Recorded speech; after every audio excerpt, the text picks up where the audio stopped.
7:06 on CJAD 800. Welcome to today's Entrepreneur, presented by Fuller Landau, a program about the entrepreneurial spirit that drives Quebec business. My name is Dan Delmar, along with Josh Miller of Fuller Landau. How's it going, Josh? Excellent, Dan. Great. And any time we can incorporate booze into the show is probably going to be a good time. And this evening, we'd like to welcome Charles Crawford to the program. Charles is with Domaine Pinnacle. Charles, welcome to today's Entrepreneur. Thank you very much.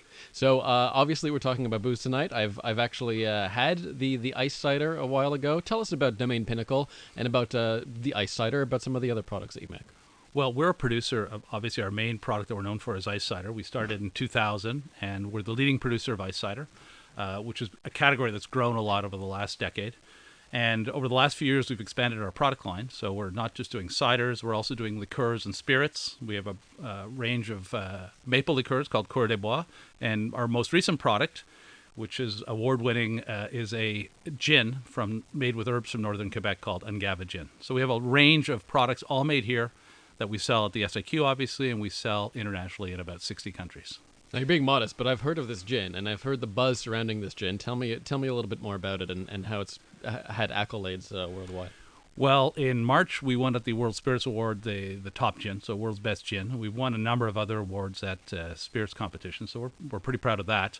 The product's been, about 5 years in development. It seems like it's a recent thing, and it is fairly recent. But we spent a lot of time doing research, finding the right mix of botanicals, plants that we would use, and they're all plants that come from the northern part of Quebec, the Ungava region. They're really wild, indigenous herbs that are hand harvested in a short 3-week season that we use as the base, and Nordic juniper is the main one, but then we have things like cloudberry, Labrador tea, and others that kind of create this unique flavor, and obviously a unique color, which is yellow, obviously, as you can see. The listeners can see it very well, and we'll have to try and concentrate on the conversation as we have the bottles in front of us. Now, I know we're talking about one of the latest products, but let's go back to the beginning, Charles. How did you get into, or how did you start Domaine Pinnacle? Where did it all begin? Well, it's probably a little different from most of the business startups you hear about. We originally were looking to buy a house in the country, in the Eastern Townships. My mother's family is from that area. I used to spend a lot of time in that area. We used to ski at Jay Peak. So we knew the area, and we were looking to buy a property. And then one day when we were looking for quite a while, my wife and I, and we stumbled upon this 430-acre apple farm with a spectacular view of the Green Mountains. We're right near the Vermont border, and we said, wow, we had, the coup de coeur, the lightning bolt, said, we got to have this place. The only thing, it was a huge apple farm. So what do we do with it? And we spent quite a bit of time thinking about it. And after a lot of research, a lot of thinking, we came up with the idea to do cider, but specifically ice cider. And we bought the property with the intent to do this. Originally, it was a part-time thing, and it eventually grew into a full-time thing, and we ended up moving to the farm and living there full-time. Were you in this business to begin with? I mean, where was your background? People have asked me that question often. Do you know about apple farming or about farming? The answer is no, although my mother grew up in Granby, and they have an apple farm, and I used to go there and pick apples, and I have fond memories of that. But I wasn't an expert in any way on apple farming, nor on the wine and spirits business or cider business. My background is really a marketing background, but I felt that I could bring in those expertise and skills, and that my background in marketing and also developing markets internationally could serve me well in building the business. Are you an analytical type person, or are you by gut? I mean, when you were taking this over, did you think about it? Did you prepare? Did you say, you know what, this is just something missing in the market, I'm just going to run with it? Well, a bit of both. I think I'm analytical, and I spent a lot of time analyzing it. My wife, Susan, and I, before we bought it, we said, well, this is a big move. It's not just buying a property. It's also launching ourselves into a new venture. So, we did a fair amount of analysis on that. But on the other hand, there's also, I think you need a vision and a very clear vision. I had a long-term vision that this business, and ice cider specifically, could become something that have appeal here, but also have appeal in other parts of the world. And when we started, one of the things we did, since I didn't know the industry, which is what you mentioned before, I brought, I think, 8 people around the table who were experts, and people that I knew, acquaintances, friends of friends, people that were in the spirits and wine and beer business and distribution. And we really spent a lot of time talking about, the products that were out there, other types of products. And that's from that idea, I really narrowed it down to focusing on ice cider. So the strategy was very clear from the beginning. It did take a fair amount of analysis of the market, the potential, but it took also a leap of faith because the market did not exist. We had to kind of say, hey, we're going to have to build this category. Ice cider was really a nascent category at the time. Were you working at the time? I mean, did you quit your job and go into this right away? Well, when we started, we bought purchased the property in 2000, and we started part-time. We were doing, a few hundred cases a year in the beginning. It was really a hobby business, but I had in the back of my mind the idea that it could be, and we did, that it could become, not just a business, but also a lifestyle thing. So in 2000, we started. In 2002, I said to my wife, and she wasn't entirely convinced at the time, I said, why don't we just sell our house in the city, use that money, build up, help it to grow inventory so we can grow the business, and just move out there full time and put the kids in the local school. So that was kind of... you weren't over drinking your product at the time, right? No. Well, I was going to say, it sounds like a crazy plan. Did anyone in your entourage, whether it's business acquaintances or family members, say, whoa, hang on, Charles, this sounds crazy?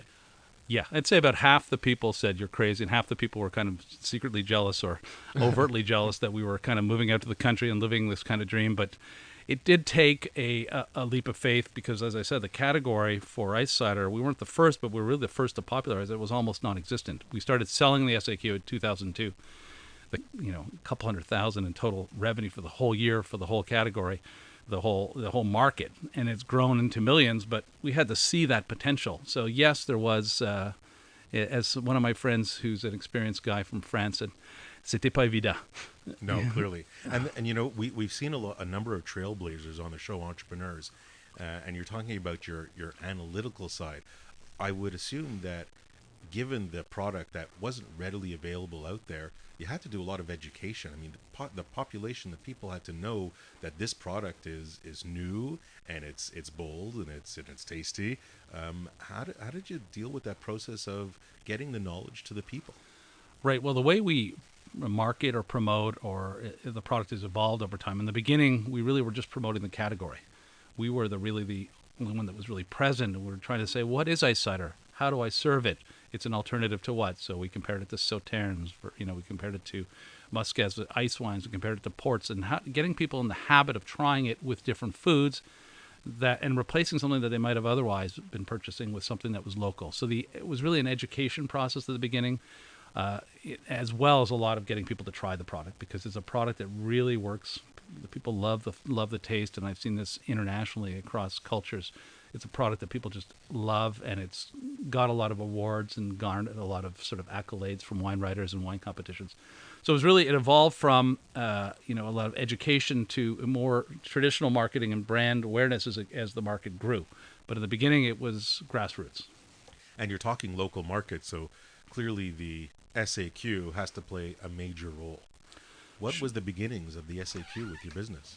Well, the SAQ, when we moved, part of the reason to move in 2002 was we had this potential listing with the SAQ, and I said, here's the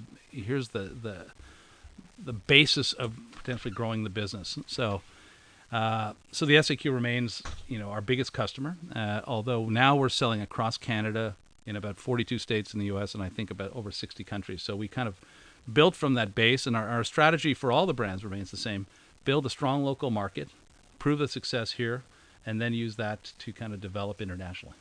And I think, from your standpoint, there's a lot of marketing that goes into play, certainly from an education side, and then from a distribution and sponsorship and all that. And when we come back from the break, I think marketing will be an interesting topic to explore. Charles Crawford joins us of Domaine Pinnacle here on Today's Entrepreneur at 7:15. Coming up to 7:20 on Today's Entrepreneur, inspiring stories from outstanding business people, Dan Delmar and Josh Miller of Fuller Landau with you. And our guest this evening is Charles Crawford of Domaine Pinnacle, a Eastern Townships based. They make ice wine on Gava gin. We may or may not have sampled some of the Coureur de Bois, which is, I guess, Charles, a maple whiskey. Yeah, it's actually a range of maple-based products. We have a maple cider, we have a maple cream liqueur, and we have a maple whiskey liqueur. So it's three products within the family of Coureur de Bois brands. Excellent. Now, I go to a lot of wine events here and there, and I see your product displayed prominently at so many of them. I'm assuming that those trade shows, those wine events, figures prominently in your marketing strategy. Yeah, it's absolutely key, both at the level of the customer, the end consumer. So there's events that we do that are targeted to consumer, fête des vendanges, those sorts of events that are consumer events, customer events come and try. But there's also trade stuff. There's stuff for our international distributors. There's stuff for SAQ staff. So getting both, understanding the products, how to serve them, how to use them, and try them, most importantly, is absolutely key. Has there been certain type of marketing that has worked better than other types or other styles for you? Well, I think it's a combination of a lot of things that have made it work. For us, the packaging when you're in packaged goods, the packaging is very important. So developing packaging, proper communication around that, and branding that's sort of the essence of it. I guess part of your background certainly helped in that regard. Yeah, so I started my background in consumer packaged goods marketing, so I kind of came back to what I started with, my first love, my first part of my career. So the packaging is important, but the other things that are very important is getting people to try the product. The sampling we talked about in events, in-store sampling is also very important. And then communicating, we sponsor events, we do advertising and print, and the advertising evolved over time. In the beginning, it was really more print-oriented. Now it's become more broadcast and broader media as the brands evolved. When you first started out, you said you had assembled some people together in a room to get their ideas, which I guess we call can be focus groups. Do you still do that today? Do you find that an effective way? I totally do. I believe on 3 levels. One is more on an advisory level from the business point of view. So we have, an advisory board and people I talk to on a regular basis who come from the industry or have, experiences that they can share with me on a business point of view. I talk to people in the trade. So and people that are doing, for example, the gin.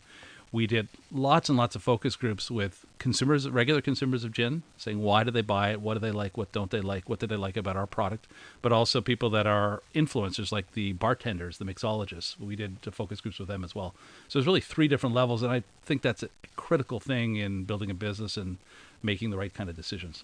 Difficult to assemble these people? Like, you have trouble finding them, or do you hand? Not in our business. People are pretty. They people flock. want to. People are pretty Anytime available. you need someone for a focus group, I'm here, Charles. But it's also people that are passionate about, say, for example, gin drinkers like their gin, have the brands that they tried and trust, and they're interested. So it's not that hard, and it's really not that expensive. And when we come back, I think there's other areas that we can explore in marketing. I mean, checking out your competition, certainly dealing with social media as you want to get to all the age groups of society. Charles Crawford of Domaine Pinnacle, our guest this evening on Today's Entrepreneur. It's 7:23. And Josh, we're back with Charles Crawford of Domaine Pinnacle, talking about the wine business and marketing and much more. And while, I'm going against every fiber of my being while having a drink while working, we'll continue the conversation and marketing. Now, marketing is also about, is about social media. Certainly people today, you didn't have social media, or certainly weren't into it when you first started in 2000. That has developed. You can certainly reach a greater number of people or a variety of people. Are you using social media? Do you find it's effective? Certainly from a brand awareness standpoint, I would think so.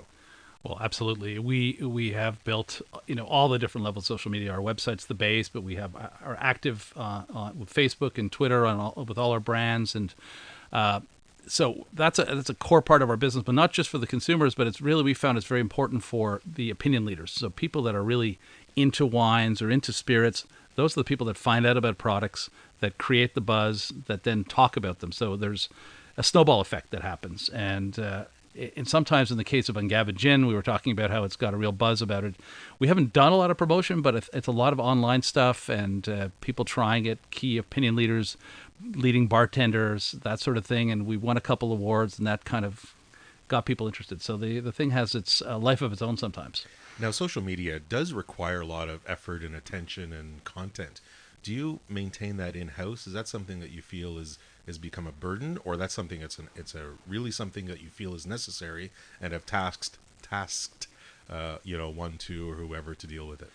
Well, some of the tech back end side of it, we work with outside resources and agencies, but the content we do all in-house. So everything, whether it's from a PR point of view, from what we're going to post on the Facebook page for a specific brand or the company Facebook page, and when we do outbound emails, we have a pretty big list of people with interests. That's all determined in-house, and we want to maintain a good control of that because that's an essential part of our business, at least. And I would think also keeping tabs on your competition to see what they're doing is important. So how closely are you monitoring them, tasting their product, etc.? Well, we do. We work a lot on the tasting and the taste profile. The marketing and the branding is very important. But at the end of the day, the marketing and the packaging will get people to buy the first bottle. So we're very, very conscious of making sure the quality is there and that the taste fits what consumers are interested in and really works with them. So that's very important against our product, but also against the main competitive products. There must be an association, I guess, whether it's wine producers, not necessarily ice cider, that you can also collaborate with. Have they been a good resource? Well, sure. There is actually an association for ice cider, which is where we think by banding together we can help promote and build the category internationally. And we also have an association for our distilled products for micro distillers, so craft distillers in Quebec. Mm-hmm. We're 5 at this point, but we're hoping by working together we'll be able to build that industry, just like the winemaking and the cider making business has grown quite a lot over the last couple decades. And you don't feel threatened by dealing with the similar your competition within the association?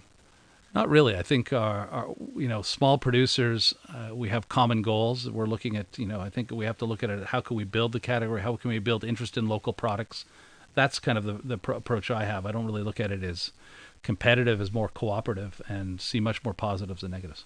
No, and I think that's certainly from entrepreneurs, as successful entrepreneurs we've seen and listened to, it's all about if you have the right idea and you can execute properly, well, then the collaboration can only help because it'll help you expand your ideas. And I think when we come back, Dan, I mean, there's so many other things that are interesting to talk about. Not only the financing, how do you get started, and what industries or what sectors or what agencies can help out, but also it's all about people. Somebody's got to be the taste tester. Somebody's got to make that ice cider and that gin. So that'll be interesting to discuss. Charles Crawford, our guest this evening on Today's Entrepreneur from Domaine Pinnacle at 7:30. 7:35, welcome back to Today's Entrepreneur, presented by Fuller Landau, a program about the entrepreneurial spirit that drives Quebec business. Dan Delmar, along with Fuller Landau's Josh Miller with you. And our guest this evening from Domaine Pinnacle is Charles Crawford, and we're talking about this emerging Quebec business based in the Eastern Townships, exports ice wine and various liquors, including this Ungava gin, which is now getting acclaim worldwide, which is now, I guess, prompting Charles to I guess look at other markets around the world. And has that product been the one to sort of I guess facilitate those exports worldwide, or is the ice wine a big hit abroad as well? The ice cider was really our product that we built internationally, and we did that sort of very early on. It was part of the strategy. Mm-hmm. I had the vision that this is a product that could be world class and can compete internationally. So we did that. We built our market across Canada and the U.S. And for the overseas market, we decided to find a partner, and we found a partner in a cognac company called Camus Cognac, which is a fifth-generation family-owned cognac company. It's actually their 150th anniversary. They were founded in 1863. But they're the largest independent family-owned company, and they felt that they loved the product. They thought it was complementary to their products. So they help us in distributing in Europe and Asia primarily. So we're with the ice cider, we're in over 60 countries. And then when we decided to launch the Ungava gin, for example, it was a lot of the same distribution channels, the same importers. So we're still shipping to Cognac, and they're distributing to customers in Singapore, customers in Germany, in Iceland, in South America, all over the world, actually. So it's one of the reasons to expand our product line and to find complementary premium drinks was because we had built this distribution network, and by going out and talking to the same customers, we offer them, other products. Was it difficult to find this company in Cognac? Was it, did you date before you got married?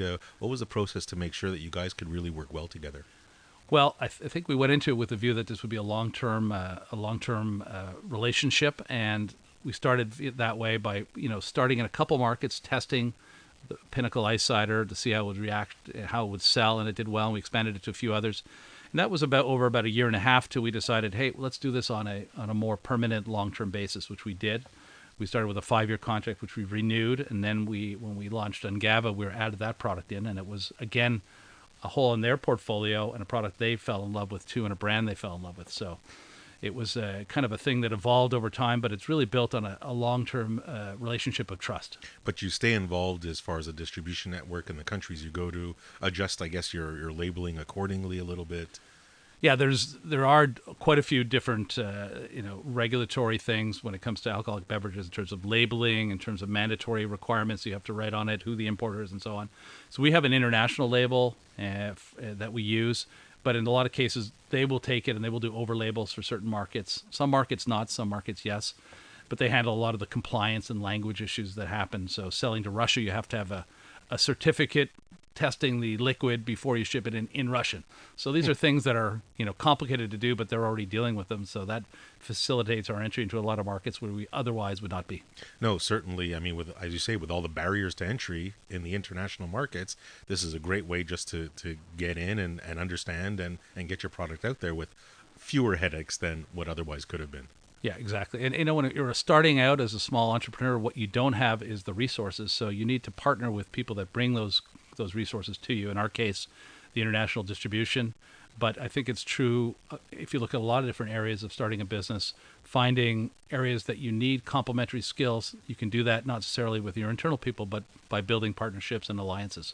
Speaking of resources, certainly when you started this business and you had to buy the property and you bought the farm, so to speak, and you had the equipment to buy. Was it difficult from a financing standpoint? What was your experience with that? Well, we put a business plan together at the beginning, so we had a clear idea. It wasn't just purchasing the property and then let's see what we do with it after. We did all the analysis prior to making the purchase. So we did finance it with our bank for the equipment in the building. We started by building the cidery and getting the basic bottling equipment and tanks and so on. So that was traditional financing with the bank, but in the case it was an agricultural business, we also had loan guarantees from Finance Agricole, which is part of the MAPAC, Quebec Agriculture Ministry. So that allowed us to kind of finance most or all the majority of our sort of CapEx that we had up front. And then we invested and we grew it slowly with lines of credit and so on over the years. Was it easy? I mean, certainly a new business to start up to begin with is not easy. As you say, the Financière Agricole helped out. Were the bankers on side? I mean, was it easy to talk to them, to explain your business, or you had to educate them too? Well, I think it's a lot of the same lessons come from our relationship with Camus. We also built a long-term relationship with the bank. In our case, it was BMO, and we've worked with them ever since. From the very beginning, when we were looking at this semi-abandoned apple farm to today, where we're selling the product internationally. So we built a long-term relationship. We've kept them in the loop, been transparent with them, and we've had times when cash was tougher, and we've had had to have lines of credit extended or different things. There was a strike of the SAQ in 2004, which wasn't a nice period. 3 months totally out of left field. So there are unexpected things, but we've had a good relationship with the bank. We've been transparent, and they've helped us along, but within the limits of what they can do. So we've had to be creative sometimes and figure out other ways to do things. You mentioned the strike of 2004 SAQ, and I think of recession. Are there times where it's been that much more difficult financially, and how did you deal with it, or what did you learn, or what did you change in your business as a result? Well, there's always, I think in any business, there's ups and downs. You have products that do better. You have market conditions that change. You have the financial recession. You had the you had the SAQ strike. So I think it's just a question of adapting and, being flexible and realizing sometimes you've got to tighten your belt, and sometimes you can only do certain things a little later than you expected. So it's a question of timing things. We tried to build brands and grow them, but we have to manage the portfolio of what we're starting up, what we have to invest, and what we have already on the market. It's a seasonal business, so I would imagine cash flow, certainly at the beginning. I mean, maybe today it's a little different, I don't know, but cash flow when you're up and down with the seasons and the harvest and the picking, and it takes a couple of years from the time that you're growing to the product coming out. You had to learn probably quite a bit from a cash flow standpoint. Yeah, that's for sure. I think there's two things that are unique in our business. One is that for the ice cider, it's about 2 years from picking to putting the bottles. We support all that inventory for 2 years. And the bank really only supports a minority of that. It's inventory. It's work in process inventory. So we have to finance that with our own resources. So that's a challenge. It's not like a normal production business. And secondly, what you mentioned, it's very heavily weighted to the last 3 months of the year in terms of sales. So, it has its ups and downs in the year. So we have to manage that very, very carefully. Has there anything, I'm trying to think, and I'm staring at the bottles going, you must have had so many trials and errors. Has there anything that's kind of gone wrong that you've learned from that's had kind of made something great out of that failure?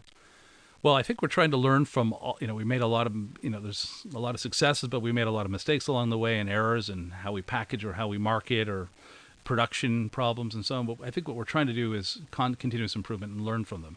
Fortunately, none of the errors have been fatal, catastrophic.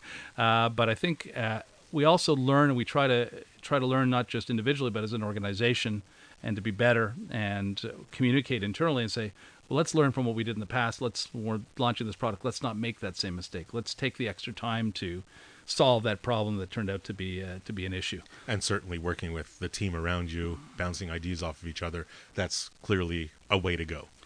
Well, in a small business, we work very collaboratively. We meet weekly on things, on new products. We meet on production and operational issues as well. And everyone's involved in a lot of things. They're not just pigeonholed to their area. They get involved, and they understand the overall vision of the company. They like the products. They find it interesting. They enjoy it. They share the sort of the passion and the desire for success. So that makes it easy, but we have to work together on a weekly basis. Charles Crawford joins us of Domaine Pinnacle here on Today's Entrepreneur. And Josh, coming after the break, we're going to talk taxes. Taxes with Nick Moraitis, who's going to join us. Excellent. 7:49, and welcome back to Today's Entrepreneur. Presented by Fuller Landau, inspiring stories from outstanding business people. Dan Delmar and Fuller Landau's Josh Miller with you. Our guests this evening, Charles Crawford of Domaine Pinnacle, and we bring into the conversation Nick Moraitis, tax partner at Fuller Landau, and well, I guess we're talking taxes. We are, and as we approach the end of the calendar year, and there's a lot of entrepreneurs and a lot of companies that have December year ends. I think there's a number of areas that entrepreneurs should be aware of if they're not already aware of, and some that's maybe a little bit new. So Nick, kind of turn the table towards you, and maybe you can start off with something new that maybe not many people have heard about yet.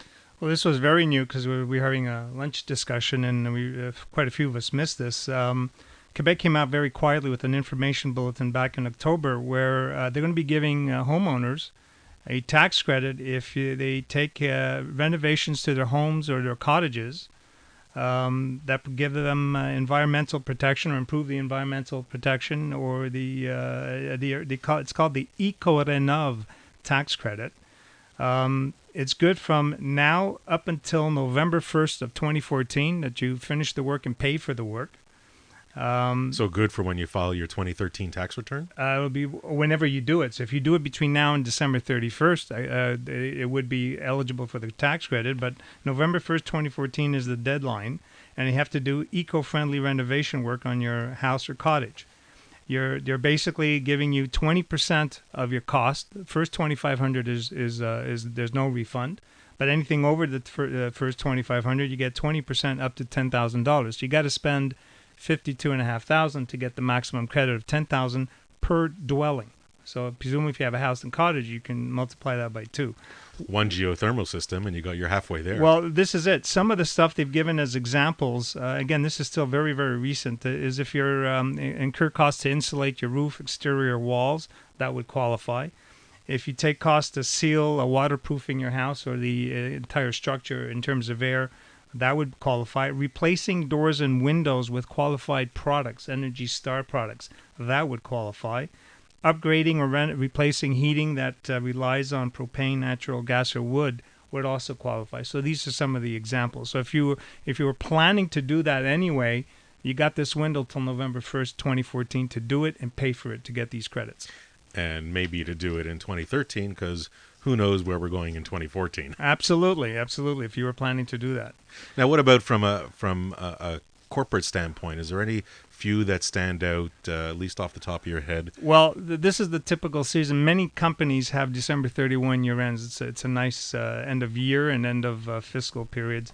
The big decision owners will be looking at is dividends or salary mix as we go along, based upon the results of the current fiscal year. Right now, there's for those who enjoy the small business deduction, dividends still seem to be giving you the best after-tax impact as a business owner. That's where we seem to be leaning, but the differences are so small. It's usually under 1% between choosing a salary or dividend that a lot of other factors kick in, so that we have to look at income splitting, whether you're maximizing RSPs or your individual pension plans for those who have it, etc. Also, for any business owner, whether you're incorporated or not, it's timing of when you buy an asset. So if you're looking to purchase computers and you're thinking, should I buy it now? Should I do it in the new year? Well, if you're buying it now, yes, you're going to have to probably pay for it sooner, but you're getting immediate tax breaks that you can use to reduce your taxes in your current fiscal year. Whereas if you buy it in January, you really don't get to use them until for another period of time. And if you're looking to stock your corporate bar, look to Domaine Pinnacle so you can get that expense absolutely. in before the year now end. Is the time. That's right. For your, especially if you're doing your Christmas for your clients, etc. I had a question for you. You talked about a lot of companies have their year end in December, as we do. Yep. And it's been suggested on a couple occasions that the professionals are all loaded down at the end of the year, and you're focusing on personal planning. Do you recommend different year ends for different kinds of companies or businesses, or? There's a tax planning side which we could look at, but a lot of times I would look at what's your business cycle. Right. What you may not want is a year end at your top business cycle when you're hot and heavy. Your accounting staff, all the staff involved with working the company are already over their heads. You may want to choose another period of time. The other thing is if you need financing, you may also be looking to judiciously choose a year end when you look best. When maybe you just finished earning your profits, your inventories are good, your receivables are good. That would be some of the key factors. So don't let the tax tail wag the corporate dog. Never. Charles Crawford joins us from Domaine Pinnacle. We'll have his one piece of advice for today's entrepreneur next. Remaining moments on today's entrepreneur, Nick Moraitis and Charles Crawford are here. Nick, tax expert at Fuller Landau, Charles from Domaine Pinnacle. And Nick, maybe just a couple of last quick thoughts on year-end planning. I'll just run through some basics. For anyone looking to deduct a medical cost or donation costs, childcare costs for 2013, make sure you pay it before December 31. Because otherwise the expense is no good. For those of you who've got capital gains on your stock market trades, because it's been a good year, you got till about maybe December 23 or 24. Check with your financial advisors to sell your losers so you can reduce your tax bill. That's something to plan for. And for anyone who is turned 71 and is still working, because we might still be working, and you're earning a salary, you may want to consider doubling up on your RSP contribution this year, because you won't be allowed to do an RSP next year when it comes in. Excellent. Thanks very much, Nick. And as we approach the last minute or two of the show, we're going to turn to Charles and ask him, what would your one piece of advice be to today's entrepreneur? Well, I think my one piece of advice to any entrepreneur is have a clear vision of where you're going. I think when we started, it was we think we can build this ice cider business and we can sell locally and grow internationally. But the vision expanded to have complementary products. Our vision is to try to create products that are using authentic, natural, local ingredients, sell them and market them here, and build the brand here, and then sell it internationally. So the vision is very simple, but it sets a clear direction. Everyone in the company understands it. We work in unison because of it, and we're always looking towards that. We're not questioning where we're going, and it needs to be a clear and a simple vision. I think that's great. And Dan, the couple of takeaways I get from this show, and certainly one is that vision, and certainly making sure that everybody around you is aware of it. But the very subtle point that Charles has made throughout is about communication, revolves around communication. He said it when he was talking about his financial partners, speak to them, keep them in the loop. He referred to it when he's talking about his team around them, keep them in the loop. He's referring to it when he's doing his marketing and research and focus groups, making sure that the proper and planned communication is key. And not once did I talk about the business plan thought that he said at the beginning that we usually do, but that's part of the communication as well. Thanks, Josh. Thanks to Charles Crawford of Domaine Pinnacle, Nick Moraitis of Fuller Landau. We'll see you back here next week for another edition of Today's Entrepreneur.